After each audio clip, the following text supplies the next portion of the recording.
અંકલેશ્વર ખાતે આરોગ્ય સેવા ક્ષેત્રે મહત્વપૂર્ણ પહેલ કરવામાં આવી છે। નર્મદા લાઇફલાઇન હોસ્પિટલ દ્વારા અંકલેશ્વરી ડિવિઝન પોલીસ સ્ટેશનના કર્મચારીઓ માટે વિશેષ મેડિકલ ચેકઅપ કેમ્પનું આયોજન કરાયું હતું।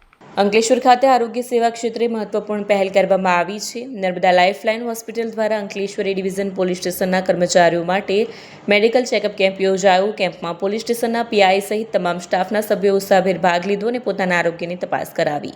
હોસ્પિટલના નિષ્ણાત ડોક્ટરો દ્વારા blood pressure, blood sugar, heart checkup સહિત વિવિધ આરોગ્ય તપાસો કરવામાં આવી તેમજ જરૂરી માર્ગદર્શન પણ આપવામાં આવ્યું। આ પ્રકારના કેમ્પો દ્વારા પોલીસ કર્મચારીઓના આરોગ્ય પ્રત્યે જાગૃતિ વધે છે અને તેઓ પોતાના વ્યસ્ત સમયપત્રક વચ્ચે સ્વાસ્થ્યની કાળજી રાખી શકે છે। આ મેડિકલ કેમ્પ પોલીસ કર્મચારીઓ માટે લાભદાયી સાબિત થયો। નર્મદા લાઇફલાઇન હોસ્પિટલ દ્વારા અંકલેશ્વરી ડિવિઝન પોલીસ સ્ટેશનના કર્મચારીઓના મેડિકલ ચેકઅપ કેમ્પમાં અંકલેશ્વરી ડિવિઝન પોલીસ સ્ટેશન પીઆઈ સહિત સ્ટાફના લોકો પણ જોડાયા હતા। વિડીયો જર્નાલિસ્ટ ઇમ્તિયાઝ પઠાણ સાથે સત્યા ટીવી ન્યૂઝ અંકલેશ્વર।